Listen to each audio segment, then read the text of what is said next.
Welcome back into the Play-by-Play, a sports media talk show from Awful Announcing. We're like Mike McDaniel, we're another day closer to death. I'm Brendon Kleen, a staff writer at Awful Announcing. That's Ben Axelrod, senior editor at Awful Announcing. Today, Anthony Dabbundo of The Ringer joins the show to talk about what it's like to cover gambling, sports gambling in 2025.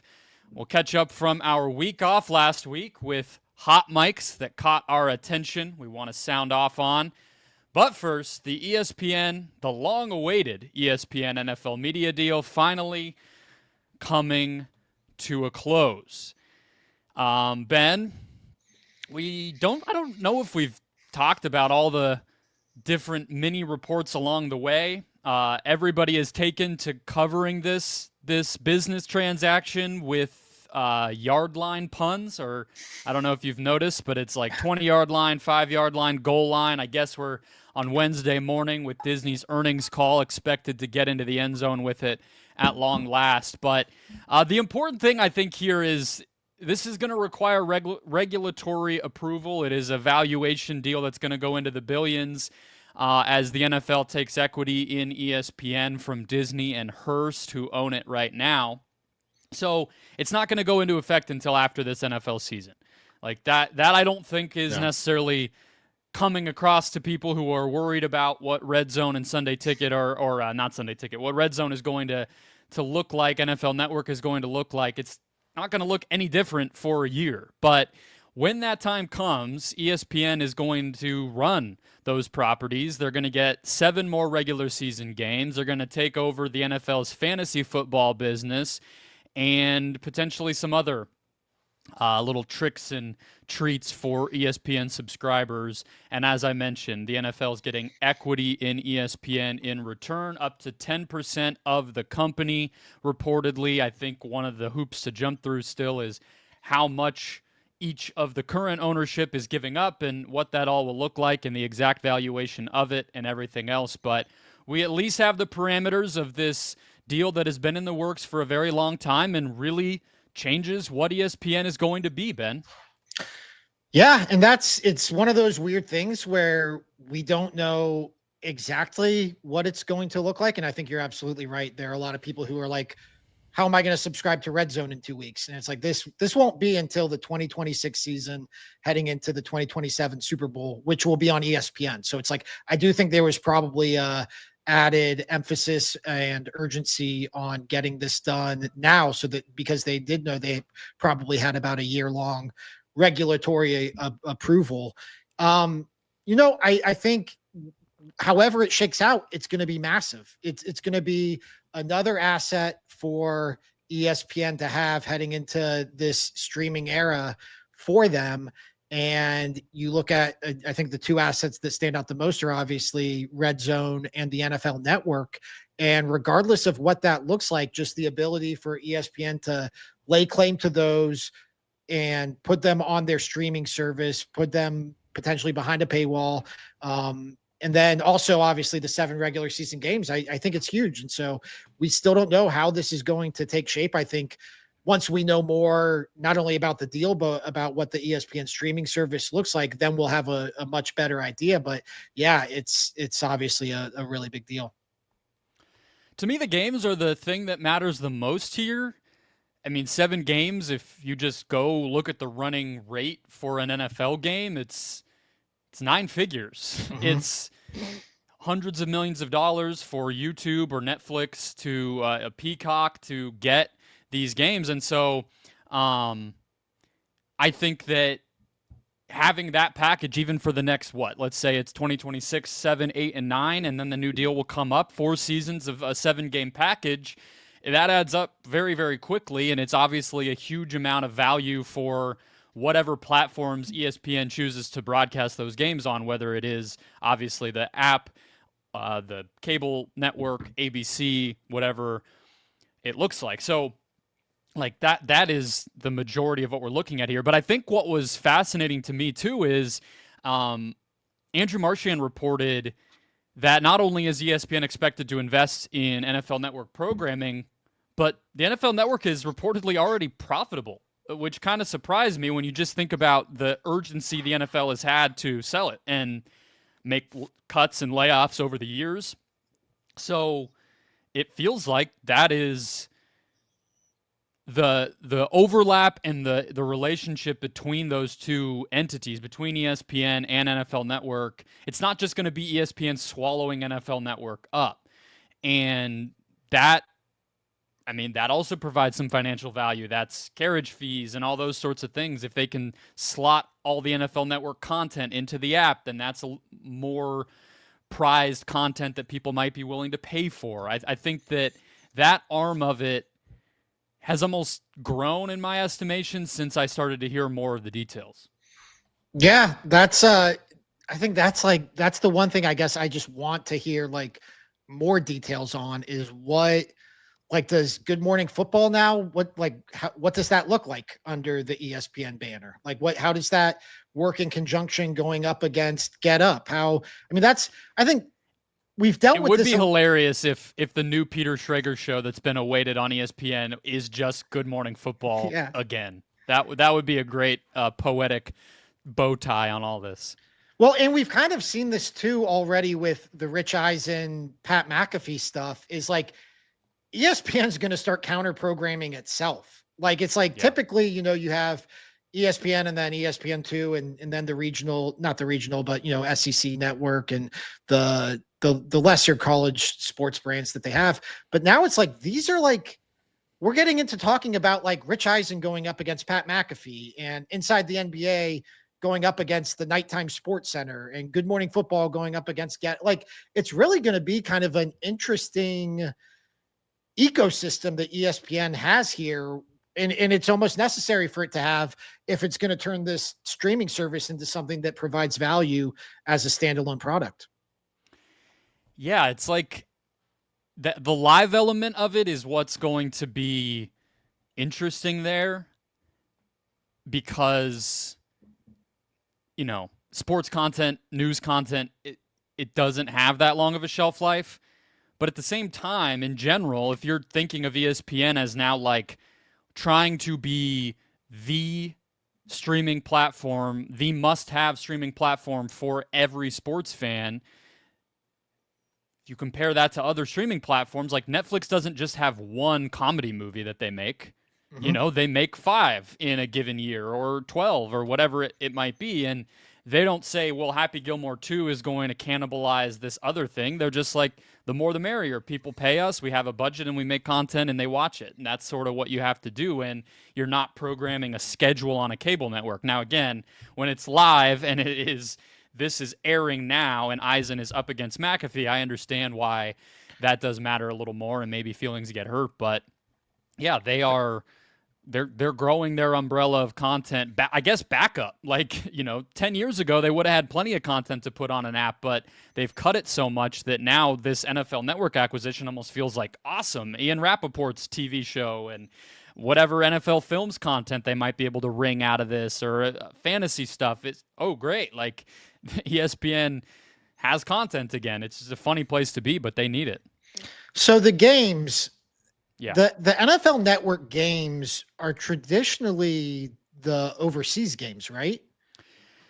Yeah, I think it's those early morning overseas games. And then I believe week 17 and 18 or 16, 17, 18, they'll have those Saturday games. Once they go to the Saturdays. So that's, I think that gets you to 7 pretty quick. It's just those. And so there's been this idea. I mean, it gets talked about. I know I talk about it like it's just a foregone conclusion that the NFL is eventually going to have a overseas package. That it's going to be we're going to have a weekly overseas game, international game that airs at probably 9:30 in the morning, and we're going to sell that off.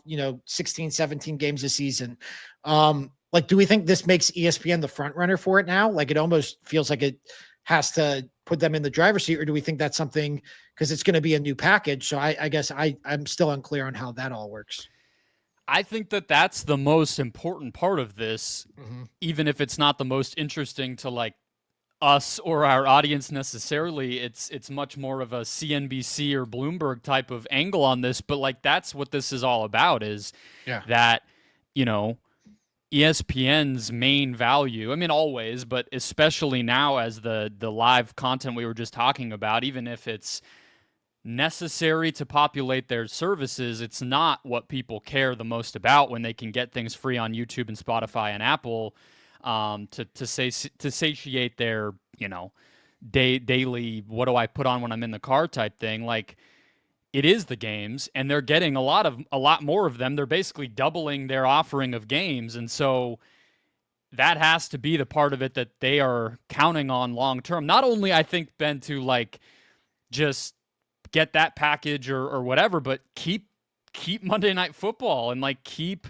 the games that they have and maintain good standing with the league, because Disney has a better leg up on Fox and CBS in terms of retaining their rights. But I mean, I don't think any of us would kid ourselves, and I don't think Disney would kid itself, that they can bid with YouTube or Amazon or Apple or companies like that. So now the NFL, because it's taking equity in ESPN, has a vested interest in ESPN being profitable and being successful. And the best way to make that happen is for the NFL to give the company games. So like that circular relationship, I think, almost assures that ESPN is going to continue to have a significant portion. And yeah, I mean, maybe that does put them in the driver's seat for the overseas thing. It doesn't feel like the best fit for those games, because the reach isn't there globally the way that the league might want it to be. Obviously, they can strike deals with other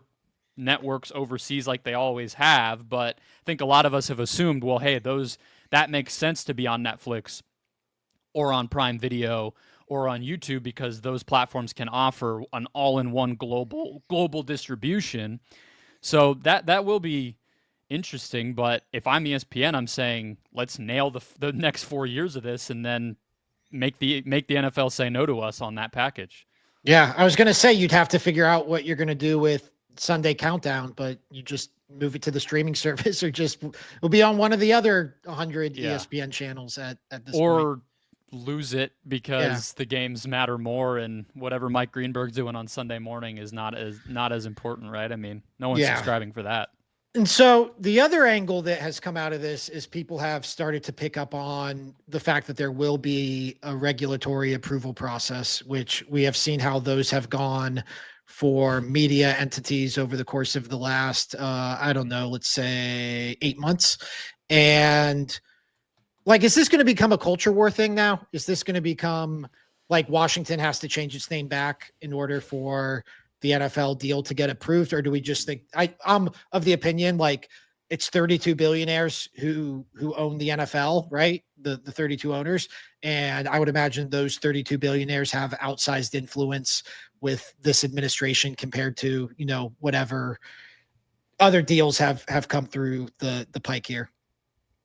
I mean, look, like, is the White House and the administration going to come up with something to try to wave around and flex its influence with? Potentially. But I also don't think that the NFL or ESPN would appear to be on the wrong side of a lot of the issues we've seen the administration crack down on. I mean, they haven't had an interview with a Democrat that I've seen recently that could have been edited in a way that the president didn't appreciate. I mean, maybe ESPN, if they've made too much of a concerted effort to, I guess, hire people of diverse backgrounds. We know that's not popular right now, so maybe they can knock those requirements off of their books and get a pat on the back and have it be symbolic more than anything. I mean, we did see what the governor of Florida fighting with Disney World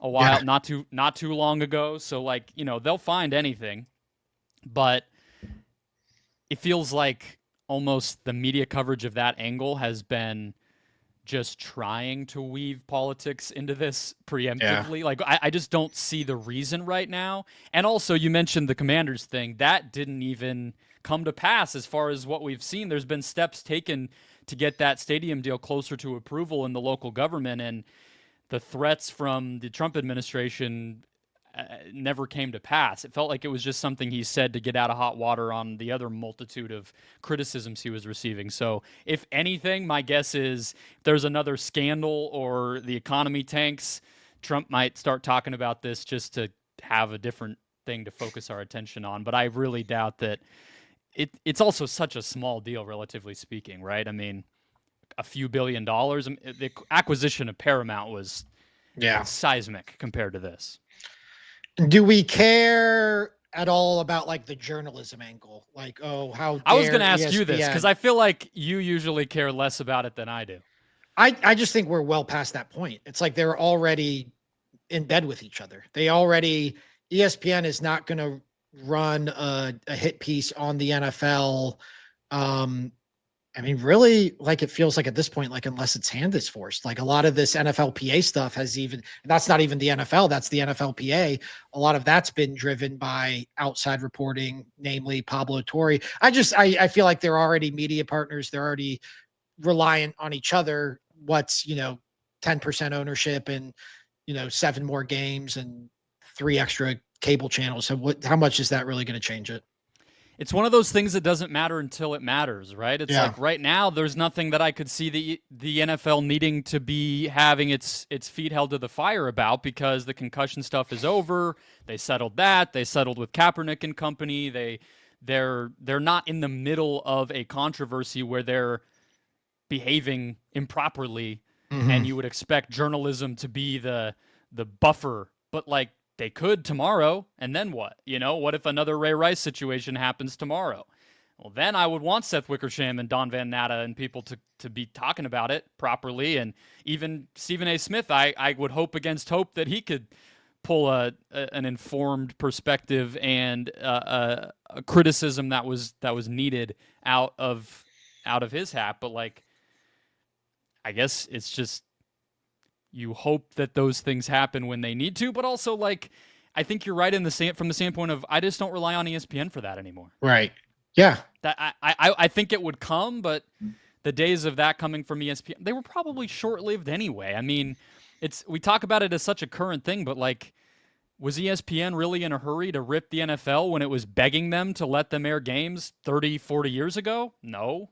Yeah. It was just a little period of time where ESPN actually had the financial leverage to go to bat with those types of companies. But, I'll let Pablo Torre do that, I guess. Yeah. Hey, it opens up a lane for Pablo and reporters like that. And they can turn around and land deals with The Athletic and then everybody eats, right? Yeah. All right. Let's get to Anthony Dabbundo. It's nice to bring somebody on the show younger than me. I like that. That was nice. I felt very old. Yeah, I didn't have to play the character of the kid or whatever so much. But he's great. He does awesome work at The Ringer covering all sorts of sports through a gambling lens, and he was really open with us about his perspective doing that and how he makes good content out of it and what he thinks about the different sports that he covers heading into the new football season and the World Cup next year in the United States. So let's get to our interview with Anthony Dabbundo. Joining us now, a guest I was thinking about this earlier. If I could have any guests on, I think my 3 wishes would be Dave Meltzer, Bill Simmons, and our guest right now, Anthony Dabbundo from The Ringer. Anthony, big fan of your work. I know you and I, we were talking offline here. We chat on Twitter here and there. First of all, thanks for coming on. It's great to meet you in person. Thanks for having me. And that is way too kind of a compliment of the company that you put me in with there, but I will take any compliments. I appreciate it. Well, you've won me some money over the years as I've made the foray into betting on soccer and betting on baseball here and there. So that's some of the stuff we want to talk to you about. But first, just for anybody who's not familiar with you, you cover gambling at The Ringer. You cover soccer and baseball as well. But I find just like your career path interesting because I believe you graduated from Syracuse in 2021, right? Yes. And so you come up in this time where sports gambling is becoming legalized across the country. And I'm just wondering, you go to Syracuse, obviously a very prestigious journalism school. Is covering gambling like what you always had in mind, or was this just something that fell into your wheelhouse. And as you got into college and out of college, that there was a big, obviously, boom of gambling content across the industry. Yeah, it was definitely not how I envisioned. I don't think most people who ended up in this space probably thought that this would ever be a thing. I grew up, my dad liked to bet on sports. So like that was my first influence. I used to like write down the lines with him when I was 12 years old, and he would kind of put the bets in, and we would watch the games, and I would kind of root with him that way. And so that was one of my first influences. And then I've always been a numbers person. And so when I got to Syracuse, I wrote for the school newspaper. I did some broadcast stuff there too. And I remember walking into WAER like the first time I tried, and I was just like, oh, like these people are way better and way more passionate about play-by-play than me. So that's not my home. And I found a home at the Daily Orange where I was doing traditional journalism. But, as you get older there and you're able to kind of figure out what kind of reporter you want to be, I found a home in the numbers. And so I had been betting on sports for a few years at that time. Maybe I shouldn't say that on a podcast, but it kind of got me into where I am now, which was that I started freelancing for the Action Network in 2020 while I was still in college. And then it kind of just grew from there where, hey, somebody in sports media is hiring, where do I sign? And that was my foot in the door. And, traditional journalism is still special to me. I still love it. I miss elements of it. And I think The Ringer, I get to do some commentary that isn't gambling, which I enjoy, but it's been a whirlwind really since then. Judging from the reaction most people get when they tell their parents that they want them to help them pay for a journalism school, I think saying journalism school so that I can talk about betting is probably another level. So I can imagine that it was probably, you backed your way in there. But it is perfect timing. I mean, what has it been like on your side to see just the surge in attention and interest around the stuff where, like you said, I mean, you kind of grew up with it. I didn't. So I'm just looking at it from like, oh, people are getting into this whole thing, huh? But you're right at the center of it. What has it been like for you to see that there's actually a market? And I guess what is it like to be in the kind of the space where you're really in the midst of it day to day, providing that input for people? I feel like from my standpoint, it would be hellish, but I want to hear from your standpoint. Yeah, I think, I got into doing this to say that like I never wanted it to take away from my love of sports. And I think you can get to a point where if you're just betting just to bet, if you're just betting just to, consume you, then it can become unhealthy. And like there are a lot of problems. And I think there are a lot of legitimate concerns and that people have about how this industry is going and what is happening to some people. And so I think like I hear all of those things, but I also see like viewership is up a lot of sports right now. And I think that like people having skin in the game, people having something to root for while they're at a game or watching a game that they might not otherwise be all that interested in is helping these sports leagues at the same time. And so I find that balance fun and interesting if you're able to do it right. And I think that's why it's so important that the people who do get platforms and the people who do this kind of content are responsible about it and that they go about it in the right way, because ultimately like good gambling content, I think, is still talking about the games. You're still talking about the sport, who's going to win the game, by how many, which players do we think will be a big part of this. And so I think that's, still at the core, the good side of it. And are there downsides, which we could get into? Absolutely. But I think that there still is a lot of positives. And then, the other side of it, which I get into a lot is, how do I deal with it? Because, I post my picks in the Action Network app. I've been doing it for roughly 7 years. You can check my picks. If I go 0-5, you can send me a mean DM. If I go 5-0, you can be like, I love you, Anthony. You just kind of have to be able to differentiate like your mental health by like, did my bet win today? And that's something I ultimately think is the most important thing to being a content creator in this space, is that like people have to like you, not just your picks, and people have to be able to understand that everybody's going to have losing spells, losing periods. It's part of the game.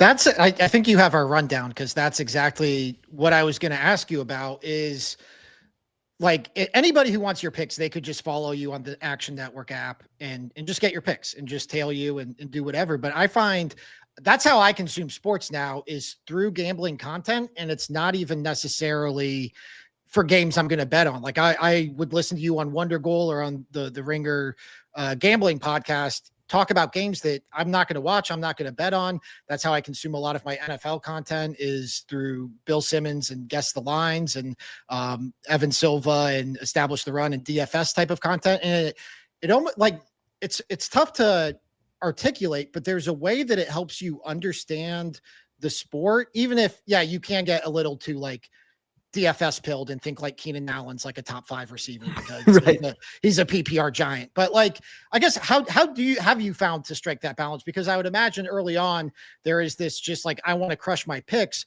but even like just listening to you on the podcast, I don't even get the sense like when it comes to the content standpoint, winning and losing is like your primary objective when it comes to the content you're creating.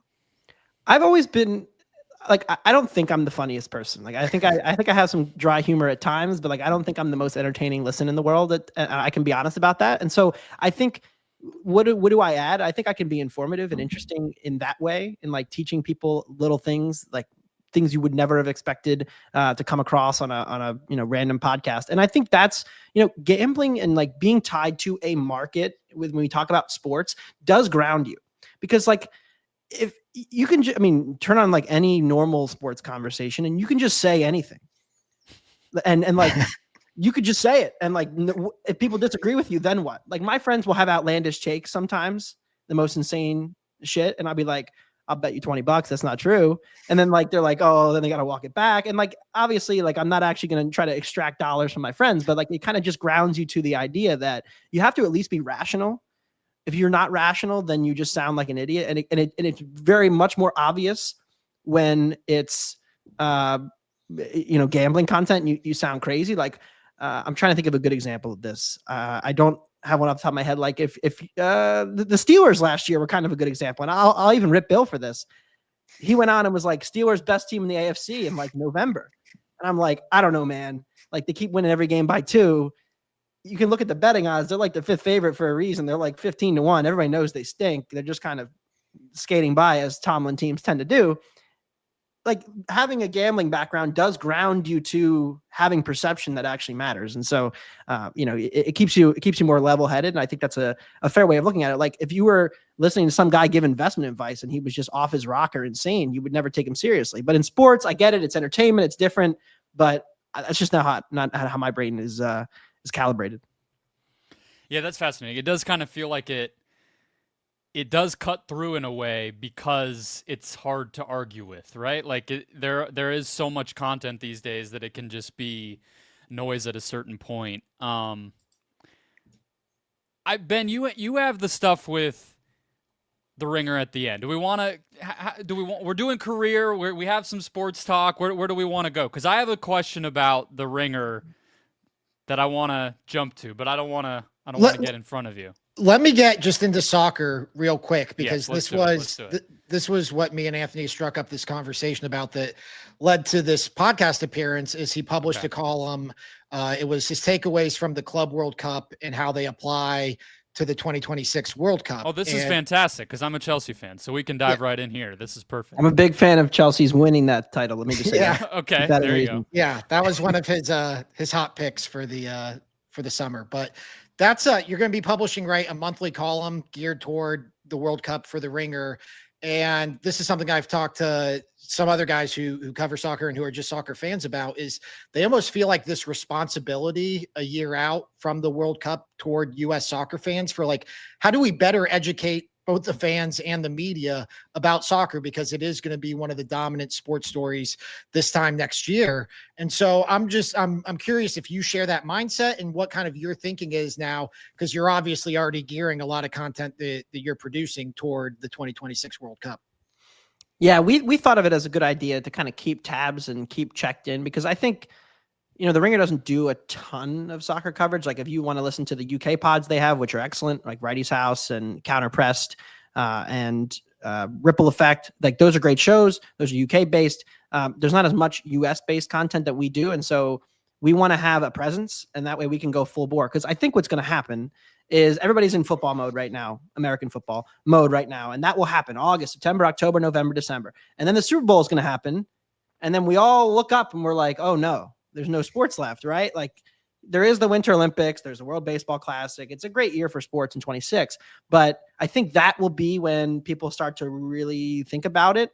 Also, because the clubs, like, following soccer casually during the club season is actually really hard, especially for people who don't know all the machinations of it. Like, there's the Champions League and the FA Cup and the Europa League and the Premier League and the Bundesliga and La Liga. Like, it's kind of hard to just get into it. And I think that is what kind of holds the sport back a little bit from growing in the US. But like, World Cup is very simple. The nation of Italy versus France and Germany and Spain and England and the United States and Mexico. And so it's so much more simple. And that's why I think the international game, combined with the fact that the summers are more open, they're not going up against football, that's just so much more easier to comprehend. And that's, something for us, we have a responsibility, but it's also an opportunity, right? Like, we have a lot more eyeballs and potential interest in our game than we would in a normal year. I want to just tell you right now, it is not your responsibility to make Americans love soccer. It is American soccer's responsibility, and they are abdicating the hell out of it. You see Tom Brady's comment? Yeah, just get a Messi. You just need a Lionel Messi or Lamine Yamal, and then we'll be good. Just get one of those. Yeah, can we just do Michael Jordan again in the NBA while we're at it? Let's figure that out. That would help. Yeah, I mean, that's an interesting concept, the idea of the structure of soccer being inhibited. I had shout out to Bill DiFilippo. He used to write at Up Rocks. He is also an Ohioan, Ben. And I just texted him for like the first year I was a fan of soccer. I was like, what's this? Did this matter? Chelsea did this. Do I need to care about it? They won this match. Like, and it is so different than how American sports work. But how much do you think the World Cup being here will matter to... I guess I'm coming from a generation, and I guess I'm maybe a little older than you, but not by much, where a lot of the Olympics and World Cup stuff, it's just never been here during my lifetime, so I don't have a place to compare it to. Are you expecting that it will matter to people more just because it happens to be here? Because we are taught, you just mentioned the Club World Cup, you two. I don't think it mattered that much that it was here. I didn't really feel like it was a lot more attention was paid to it. Similar with the Gold Cup, I want to believe that will make people care more, but I also just feel like if we get knocked out in the round of 16 again, and it's the same countries and the same players, the people who live in cities and are paying money to go, they'll be paying attention. But I don't know. I'm skeptical that this will really cut through just because it happens to be hosted here. Well, the viewing times will be better. One thing That's is true. The main difference between the Club World Cup and the World Cup, and I'll tell a story. I'm in a men's league softball that plays on Monday nights, about 2 miles from Lincoln Financial Field. And there was a game that night. And so there was a ton of traffic around. Everybody was like, what's going on? Like, what is this? And I was like, well, it's the Club World Cup. And they're like, oh, like, what's that? And I'm trying to explain. I'm like I'm like Charlie standing at the board. And I'm like, so there's this African team and this Asian team, but then there's also these European teams, but this isn't the Champions League. It's actually this. Again, I think it gets back to like really hard to explain to people what it is, especially since it was relatively, the expanded format was entirely new. When you just have big nations playing each other, everybody gets it. I think everybody understands every 4 years, we're going to become soccer fans for 2 months, and then we're going to pretend it doesn't exist again. I don't know what the lasting impact will be. I still believe that like under 40 in this country, soccer is much more popular than over 40, and that's a positive indicator. So if you're just looking long-term, demographically, how the country's changing, how soccer interest is concentrated, like, is it ultimately probably going to be like a coastal with some Midwest city phenomenon? Of course. But I don't think that the sport is, I think it's trending in the right direction. If anything, that if the US has a big run, if, the next generation of youth get really into it because of this, then maybe that's the lasting impact. I don't think that all of a sudden, like, because the US made the quarterfinals, all of a sudden, like Chelsea, Man United in September on a Sunday morning is going to have double the viewership. Like, I don't think that's reasonable, but I do think it'll help grow the game a little bit. I will see a poll. I saw a poll, a while back that was talking about Gen Alpha, like really little kids, like the earliest of that. And seeing the effect that like millennial and Gen Z parents raising kids, and it was starting to show in the data that I had looked at a while back on that, of like turning their kids into soccer fans, like kind of the generational turn. I just thought it was cool. Was the main it made me excited because I think that I like the sport. I want it to grow here. And that's what we've all been kind of hoping for is like, hey, if can't just be young fans getting excited one time, they have to like create new fans. And I feel like we're headed there. So hopefully the World Cup helps. The viewership times will be a big part of it. I just think the end all be all is like our team's got to make a run. People just they're not Would help. A game being at 7 Eastern's cool, but like if it's Brazil and Germany or something, I feel like people, their eyes kind of glaze over. They're like, oh, that again. Cool. Well, that's the same as it was 12 years ago. So whatever. I'll watch if I happen to be in a bar or my friends make me come, but I'm not really going to, lock in, watch it instead of, my local baseball team or going out to the movies or TikTok or whatever. But, we'll see. We'll see. Ben, you can jump back in there. Yeah, no, I was just going to say anecdotally along those lines, we were talking about how it's difficult to figure out the European soccer schedule, and tying this back to gambling. Gambling actually helped me figure out the European soccer schedule as I started to get into the World Cup following the last one, because it was like, okay, Man City plays on Saturday, but why don't they play now for 2 weeks? And I could just go into, DraftKings or FanDuel and see like, oh, they have Champions League next week. That's why they're not playing, or it's international. There's international games. So that's I think tying this all together, I think gambling kind of helps with also a lot of the popularity of soccer, or at least can add new avenues to following the sport. It's kind of one of those things that I feel like we talk about. There's no general sports fans. I feel like gamblers are the general sports fans that we lost with like Sports Center going away and stuff. It's like, if you're betting on something, you're kind of keeping tabs on all of it. And I don't think that a lot of you guys, I'll take myself out of the degenerate category. I don't know what the hell's going on in these random sports, but you guys tend to. Oh yeah. That's the fun thing. That's what I love. People ask me like, what do I like about gambling and this kind of content? There is an element of trying to figure out what's next, right? There's an element of trying to figure out what is not being accounted for. What is one team? Because like the teams are doing this. They're trying to find edges over other teams. I'm trying to find edges over the market. Like there are certain elements of like a challenge. It's different. Every day is kind of different, even if it's the same. Like, what do I think? How do I think that the numbers are telling me this about this team, but when I watch them, they're telling me this, and how does that all correlate to just kind of being right? And maybe that's like a mental thing that I have where I like to be right, but like saying "I told you so" is fun, but kind of your job. Yeah, but that adds to the intrigue of it all. It's not just like the same mundane thing. Everything is different because you have to constantly be thinking about new things, or else you just end up in the same ways. You're a very passionate sports fan. I know you're a big Phillies fan. You're randomly a Colts guy, which must just like be brutal living in Philadelphia and not being an Eagles fan. Decision has not aged. The childhood decision has not aged well. Let me just say that. Just give it up. I can't. I'm Tupac committed, and I know Eagles fans. I have family and friends, and they despise that I'm not an Eagles fan. Yeah. But at least I didn't pick like a rival. Like the Colts are so, I'm gonna say anonymous would be insulting to them, but like we're a little bit anonymous. And really, since Luck retired, they've just been in this depressing abyss. But you know what? I'm still holding my stock on AR Island. I know everybody's out, but let me believe. Like that's the one thing. Like I love the Phillies. I love the Colts. I will always root for them. I'm not going like, will I bet against them sometimes? But like I will also never give that up, because the day that I'm like no longer a sports fan, I'm just a bettor. That feels soulless. So you're able to disconnect that. Because as like somebody who runs things through numbers and all that, like I have a lot of friends who are the same way, and they just find themselves drawn to the analytic teams and but for you you're able to keep the two things separate to an extent. I mean, in soccer, certainly, like for years, my profile picture on Twitter was me in a Brentford shirt. And a lot of that was like, they were really smartly run. They were always underrated. I made a lot of money betting on them. And so like Spurs were my first team, but then like when Brentford was playing, I often found myself rooting for them every other game when they weren't playing Tottenham.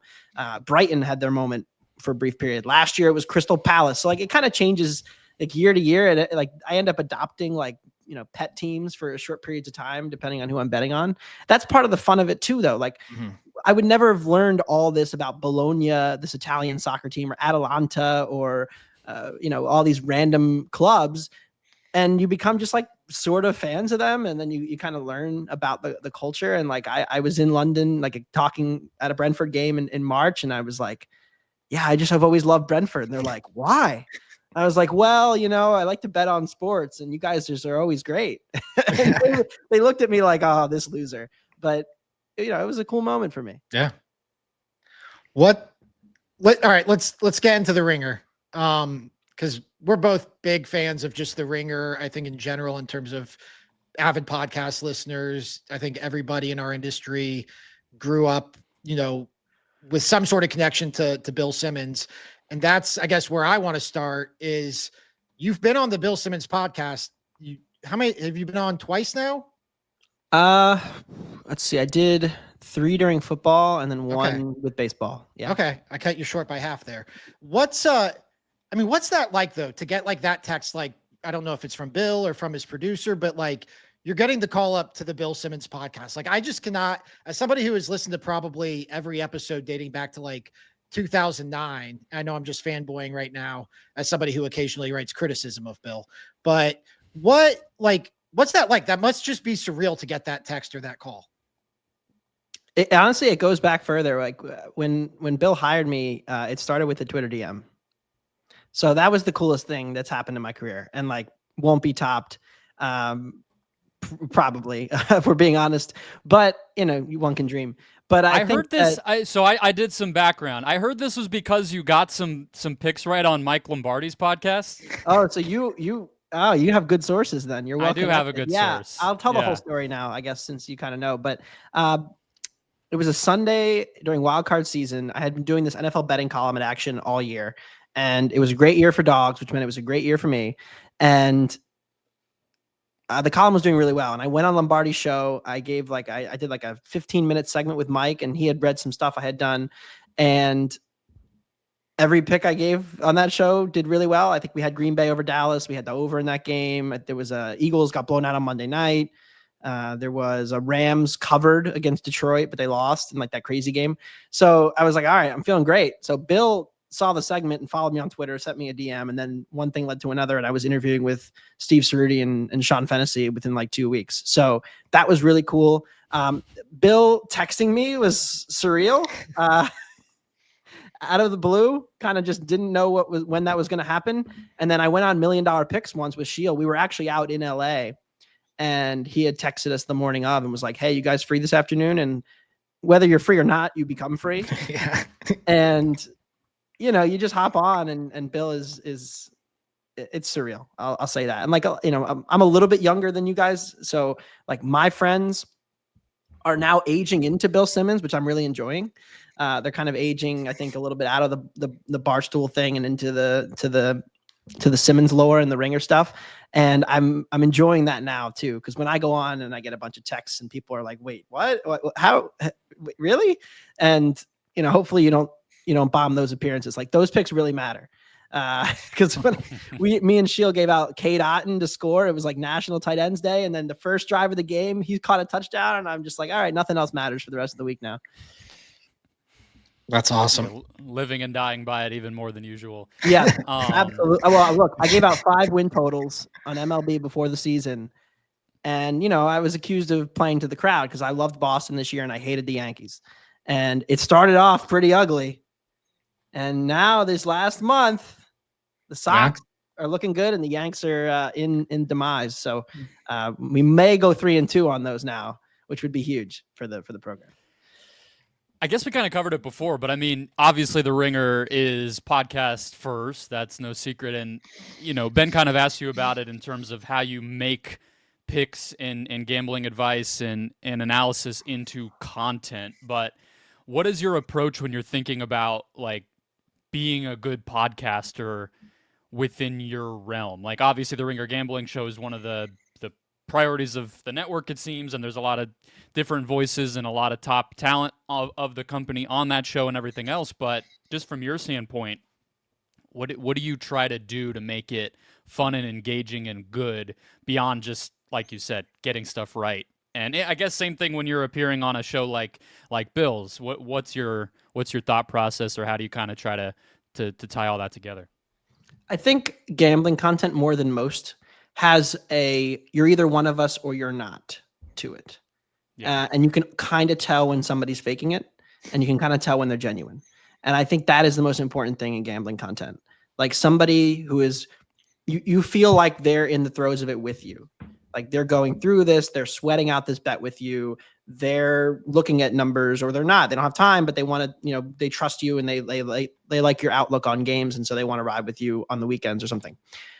That is important. And I think generating a good hang, not to make an Amy Poehler pun, but like generating a good hang, that's true of any podcast, but I think it's especially true in gambling, because essentially, like, I still think the peak of gambling, not on podcasts, but just in life, is when you and friends, or you and friend, or you and another person or something have a bet together, and you're like watching the game, or you're at the game, or you're betting a future knowing that like for the next month, I'm going to ride with this team. Like, I still think that is the pinnacle. And then like, if you win or lose, like the Italian women's soccer team, I had all my buddies betting this soccer team they would never, ever watch. 35-1 to win the Euros. They make a run all the way to the semis. They're 2 minutes from the final. They lose just this incredibly heartbreaking fashion. And, you're gutted, but you're like, man, that was a fun ride with the boys. That still, I think, is what makes this fun. And I think it takes time to build continuity. Like, I think one of the best gambling podcasts out there is my old company, Action Network. They do a college football show, and it's Stuckey and Colin Wilson, who've been doing this for like 8 years, and they have their ongoing bits where Colin can't stop talking about media days, and Stuckey's rambling about some random team that sucks. And it's just like kind of funny because, like, yes, they're pretty sharp guys, but also it's entertaining. It's you feel like you're gonna get in the shower and sweat with them for the next 10 hours. So I think that's part of the fun of what makes a good podcast. And so I'm not going to say what we're doing, but we have new ideas for the fall with the gambling feed that I think will focus a bit on that too, going forward.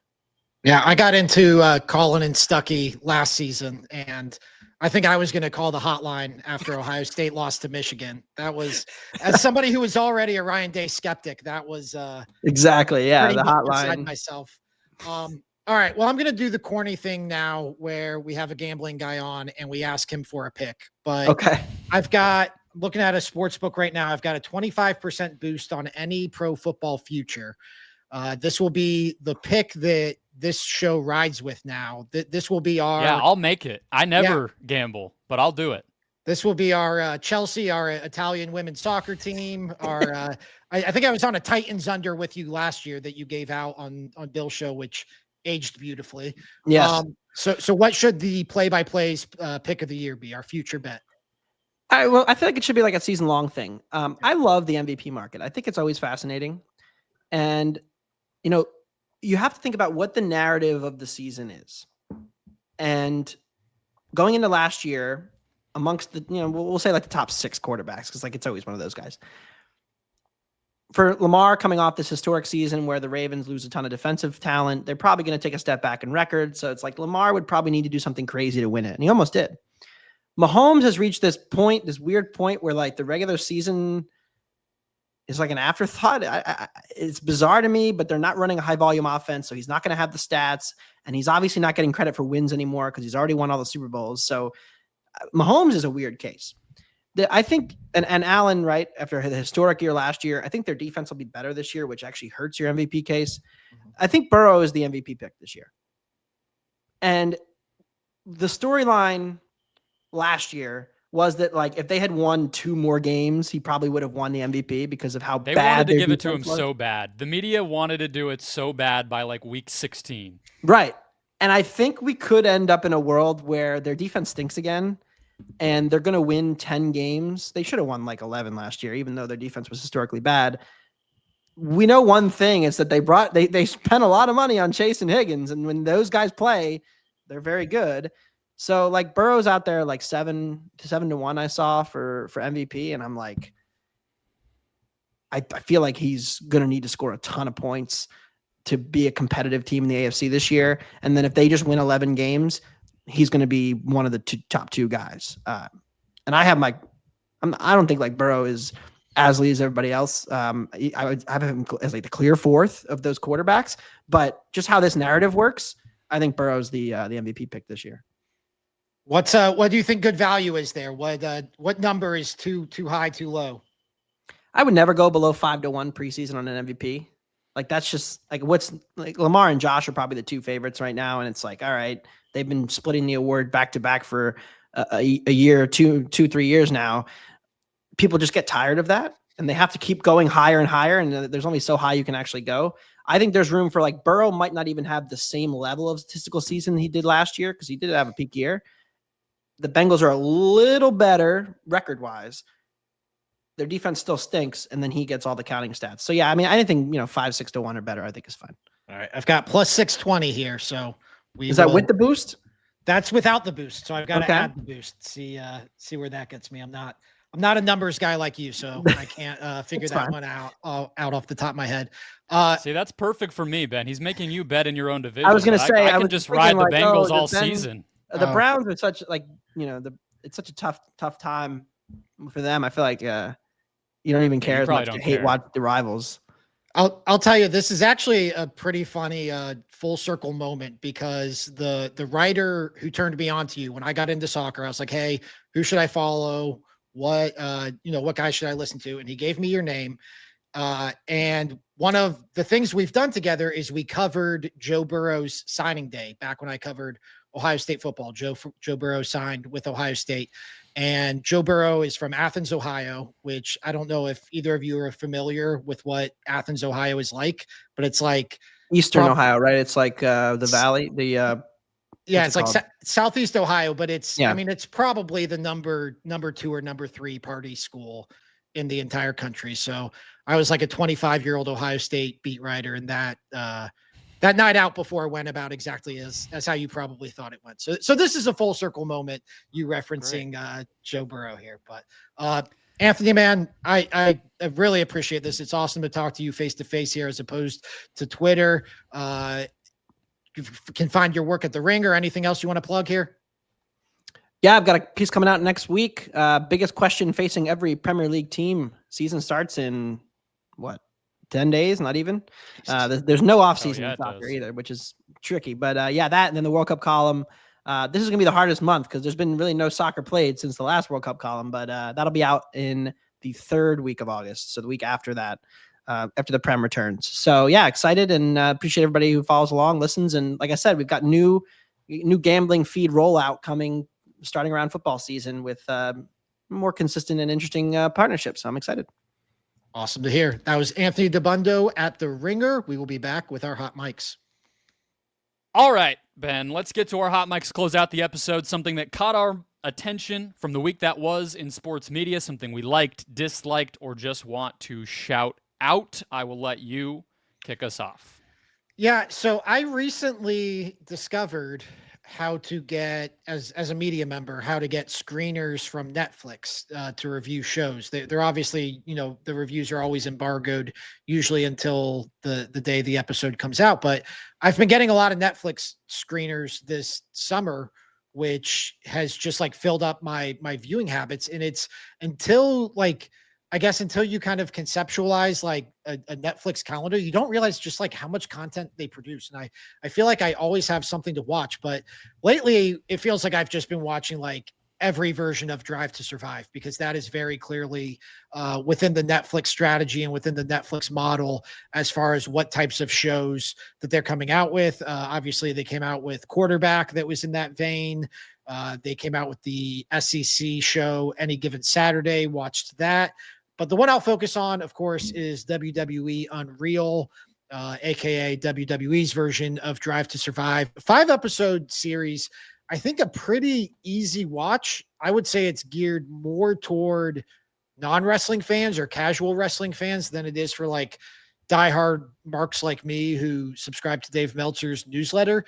But I thought it was interesting. I thought of all of the Drive to Survive type of shows I've watched lately, this one at least stood out, maybe because I am a wrestling fan, but the way they kind of struck that balance of, we're going to let you behind the curtain. We're going to show you behind the scenes stuff. We're going to show you wrestlers who just fought each other talking backstage before the match and after the match, like, which would have been sacrilegious as recently as 5 years ago.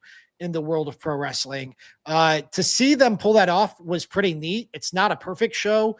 I would say it's definitely a carefully crafted show, but I do feel like once they lay the groundwork of like, they basically spent the first 3 episodes are like, this is what professional wrestling is. And this is like what this means. And this is how we put it all together. Once you get to the final 2 episodes, I feel like it really hits its stride. And I'm excited to see, because it sounds like we're going to get another season. And so I think, Drive to Survive was obviously very popular. And I think that Netflix, the ensuing series that have been based off of that have been pretty hit or miss. I think I would put this one in the hit category. Okay. I just, the structure, the format of those is, it's like too much for casual fans. Yeah. That's why I always get a little bit lost. And like, that's why I think that the F1, that Drive to Survive hit so much, is because everybody was a casual fan. So it worked. Whereas like Quarterback or, I haven't watched this one, but the idea of all these others is a little, or I think tennis and golf have both done theirs. Like, I think that they're all a little, I know the deal, yada yada. Like, get me to episode 4 almost, but then you miss the story. Like, you can't actually start in episode 4. That's my problem. But it's not for me. That's fine. So maybe this one would be a little better, because I am less familiar with WWE. Yeah, you might like it. I think the SEC one, the college football one, was not very good. That's actually probably one of the ones it stretches itself too thin, like covering the entire conference across, I think, 7 episodes. And it's like, so the thing with these shows, right, is they're showing you stuff that's already happened. And so I think that's another part of F1 is none of us knew what happened. Like we were literally on the edge of our seat. With the college football one, it's like, we know what happened, and the payoff just like isn't worth the year-long wait to get there's not really a behind the scenes. And so the fact that it was college football, and I figured that one would be a little more carefully crafted. And so maybe it gave me a bias heading in, but it definitely was. All right. I will go through to something that broke Tuesday morning, which is a pet topic of ours, Pablo Torre signing with The Athletic, his Pablo Torre Finds Out podcast, which we've talked about, and we have talked atop his coverage plenty, because he is one of the more interesting figures in this year of sports media so far, with the way that he has approached doing really investigative journalism and creative coverage of outside the box, outside the line sports topics through the podcast format. And he found a partner that I think is smart and also not where I would have expected in this new deal with The Athletic, which is reportedly, according to Bloomberg, Ashley Carmen over there, 7-figure deal, Ben, which was pretty shocking to me. But so The Athletic has been dating back pre-New York Times. They have had so many stops and starts with their podcasts. They were so hyper-local at the beginning that they wanted to obviously double up on that when it came to their podcasts, and I think that they quickly realized that scaling a podcast about a team in a relatively small market of any kind was next to impossible at the scale that they needed it to be. Then they've done these national shows. They've had different changes. It doesn't feel like they've invested in them, just judging on the talent that's kind of come and gone. And now they're basically, I would say, they're New York Times-ifying their podcast section, right? Like, they are saying, okay, on the New York Times side, you have obviously The Daily, you have personality-driven shows like, Ezra Klein has a podcast over there, and I think Wesley Morris, the culture critic, just started one, and whatever. Let's find our versions of that. And so they bring in Pablo Torre, and they bring in the Sports Gossip Show, which is Pablo's former Meadowlark Media colleagues' podcast. That's Charlotte Wilder, and then her partner on that, Madeline Hill, and that one is even more outside the box of what I would have expected them to go toward. But either way, it makes sense to me, because they are doing like idea-driven journalism on both of those shows. And it's kind of, I think, hard to to do that in a straightforward way, the same way that the Daily does. Like we've seen ESPN and other places try stuff like that. It's like the Pablo Torre Finds Out and the Sports Gossip Show are a little bit more like avant-garde than I would have expected the Athletic to go toward, but at the same time, I think it has a way better chance of working for them than anything else they've tried. So I'm super fascinated to see how both of those shows evolve and change as they come under the New York Times and the Athletic umbrella. But also just shout out to Pablo for, kind of betting on himself, leaving ESPN, building this thing up and cashing in. And I would expect that Pablo's show won't change like an iota. Like I can't speak to the Sports Gossip Show. I'm not a regular listener there, but like Pablo's show, it's still a Meadowlark Media property. So this is a show. This is basically so the Dan Le Batard show does its deal with DraftKings, right? And so it's Meadowlark Media licensing a show to DraftKings, and this is Meadowlark Media now just licensing another show, Pablo Torre Finds Out, to the Athletic. And so it's like, yeah. They have an infrastructure. They have a plan. The fact that it was 7 figures, like, I think that's really encouraging, because the problem with these shows typically is like they might get a lot of accolades. They might get a lot of attention. Sometimes they have trouble making money. They're expensive shows to make, both in terms of the manpower and obviously the talent. And it can be like, you can do a lot of good work, and it can you can get to the point where it's like, well, are we even, I mean, I don't know the specifics of their financing, but I think it's fascinating to see that what it took for them to get there, which is basically 6 months worth of attention from the Bill Belichick reporting, the Malik Beasley reporting, and now the NFLPA reporting. It's like, and I'm sure this was in the works somewhere along the way there, but it's really interesting to see like the way that this has all come together in what seems like a relatively short amount of time. Yeah, they left DraftKings when the Meadowlark Media deal was re-upped within the past few months, and they were looking for a home. And I would imagine the Athletic will handle, sales and advertising and distribution and things like that, or at least be part of it. And then Meadowlark will continue to have editorial control. So win-win, ideally, for everybody. But shout out to show's Pablo. just so unique. I just never, I was like, what is the right place? And then you kind of see it, and you're like, all right, I can talk myself into that. So I'm sure he'll have more scoops to come. It felt to me almost like Barstool with Fox, where it's like, why didn't I think of that? It's like, yeah, of course. That makes perfect sense. Once I finally understood Dan's announcement, which I had to listen to like 5 different times and then text people at Meadowlark and be like, hey, what's actually going on here? But it's I think it's a good deal. That will wrap us up for the week. Thank you for listening. We're here for you every single Wednesday. Don't forget to hit follow, hit subscribe. Find us on social media. We are on X, Instagram, TikTok, what else? Threads, Blue Sky, and, of course, awfulannouncing.com, where you can catch our work covering this industry moment to moment, day to day, week to week as the football season nears. We'll see you next week.